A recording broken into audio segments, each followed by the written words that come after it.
Assalamualaikum warahmatullahi taala wabarakatuh. InsyaAllah dalam kelas pendidikan Islam kali ini kita akan mempelajari satu tajuk dalam bidang fiqh iaitu konsep ibadah dan jenis hukum. Anak-anak boleh merujuk buku teks muka surat 96 sehingga 100. InsyaAllah dalam tajuk ini kita akan dapat mempelajari maksud ibadah, jenis ibadah, jenis hukum dan juga cara memastikan diri kita menepati hukum syarak. Sebelum itu, mari kita fahami dulu apakah yang dimaksudkan dengan ibadah. Ya, ibadah ni bermaksud dari segi bahasanya ibadah ni adalah tunduk dan patuh kepada Allah Subhanahu wa taala. Ya, dari segi bahasa perkataan ibadah itu sendiri. Okey, dari segi istilah ibadah ini adalah semua perkataan dan perbuatan sama ada zahir ya atau batin yang disukai dan diredai oleh Allah Subhanahu wa taala. Ya, jadi apa saja perbuatan ke percakapan kita ke yang nampak ataupun tak nampak yang Allah suka dan Allah redha, itulah ibadah. Ya, kerana dalam Quran ni menjelaskan bahawa ya tujuan utama manusia dicipta oleh Allah ialah untuk beribadah kepada Allah Subhanahu wa taala. Seperti mana yang Allah sebut dalam surah Az-Zariyat ayat 56, A'udzubillahi minasyaitonirrajim. Wa ma khalaqtul jinna wal insa illa liya'budun. Yang bermaksud, tidaklah aku menjadikan jin dan manusia kecuali untuk beribadah kepadaku. Okey. Seterusnya kita akan lihat jenis-jenis ibadah ini pula.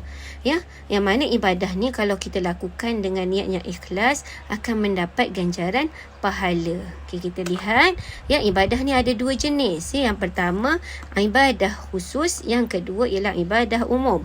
Ya, apa yang dimaksudkan dengan ibadah khusus? Ya, ibadah khusus ni ibadah yang telah ditetapkan dari segi cara, rukun, syaratnya oleh syariat Islam dan tidak boleh diubah. Ya, kita dah tahu tadi ibadah ni apa saja perbuatan yang Allah redha itu ibadah.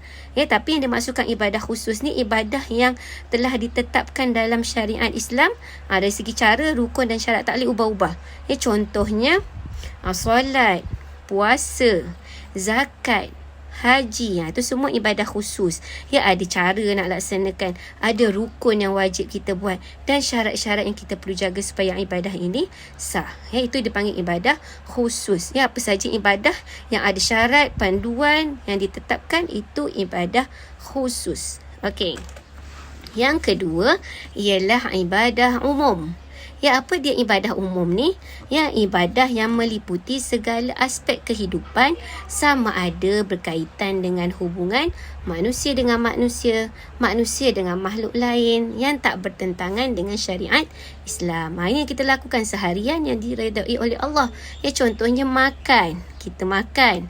Itu pun ibadah umum. Ya, dengan makan itulah kita dapat tenaga untuk beribadah. Minum, kita berniaga, bekerja, itu semua adalah ibadah jika kita lakukan tanpa melakukan dengan perkara-perkara yang bertentangan dengan Islam. Ya, itu dikira sebagai ibadah. Okey, kita telah dapat membezakan di antara ibadah khusus dan ibadah umum. Ya, jadi dari segi perbuatan kita seharian, kita bangun daripada tidur, kita pergi ke sekolah, itu adalah ibadah juga ya. Cuma bezanya dia adalah ibadah umum ya, yang tiada syarat, cara, rukun dan khusus, berbeza dengan ibadah khusus. Okey. Seterusnya mari kita lihat pula jenis-jenis hukum. Ya, dalam syariat Islam ya, ulama fiqh telah bahagikan hukum ni kepada 5 jenis yang biasa kita dengar ya. Yang pertama wajib, yang kedua sunat, yang ketiga harus, yang keempat makruh, yang kelima haram. Ya, mari kita fahami apa yang dimaksudkan dengan wajib. Ya, wajib ni maksudnya kita dapat pahala jika kita buat, dan kalau kita tinggalkan dapat dosa. Buat pahala, tinggal dosa. Itu wajib. Okey. Contohnya apa perkara wajib? Solat, puasa. Kalau kita buat dapat pahala, kita tinggal, kita dapat dosa. Yang kedua, sunat. Apa dia sunat? Sunat ni dapat pahala jika dilakukan dan tak berdosa jika ditinggalkan. Ya, buat dapat pahala, tinggal tak dapat dosa. Contohnya berzikir. Ya, berzikir kita buat dapat pahala. Kita tak buat zikir, kita tak berdosa. Cuma kita rugilah kerana tidak mendapat pahala sunat. Yang ketiga ialah harus. Apa yang dimaksudkan dengan harus? Harus ini tak berdosa jika kita buat, tak berdosa juga jika kita tinggalkan. Benda yang kita lakukan seharian ni lah. Contohnya mandi, makan, beriadah. Kita buat pun tak berdosa, kita tak buat pun kita tak berdosa. Yang keempat ialah makruh. Apa dia makruh? Makruh ni dapat pahala jika tinggalkan dan tak berdosa jika lakukan. Kita tinggal dapat pahala, buat tak berdosa. Contohnya apa dia? Berwuduk sambil berbual. Berbual-bual masa wuduk tak dapat dosa. Tapi kalau kita tinggalkan perbuatan tu dapat pahala. Haram. Apa dia haram? Haram ni dapat pahala jika tinggalkan dan berdosa jika kita lakukan.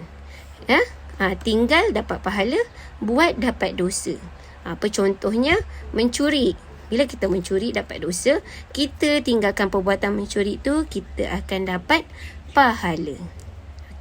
Boleh faham tentang 5 jenis hukum ini?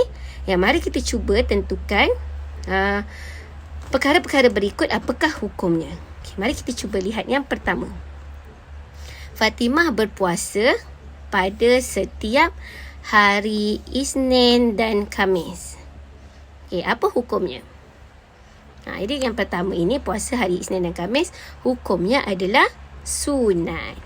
Yang kedua, Azmi berwuduk sambil berbual-bual dengan rakannya. Bercakap-cakap masa wuduk. Apa hukum bercakap-cakap semasa wuduk? Hukumnya adalah makruh.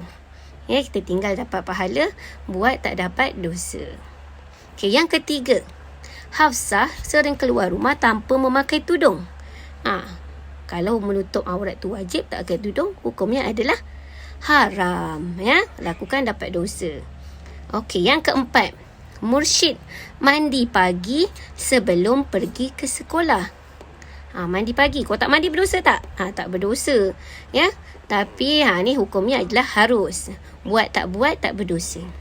Yang kelima, Atikah selalu melewatkan solat. Melewatkan solat makruh. Tanpa sebab melewat-lewatkan solat. Yang keenam, Azmi memakai seluar pendek ketika bermain bola sepak. Kita beranggapan seluar pendek ni atas lutut lah.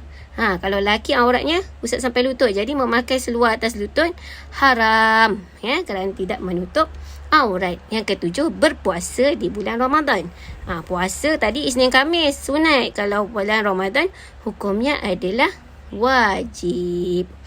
Ini antara contoh hukum-hukum bagi setiap perkara ibadah yang kita lakukan pada setiap hari. Seterusnya, mari kita lihat bagaimana cara nak memastikan diri kita menepati hukum syarak.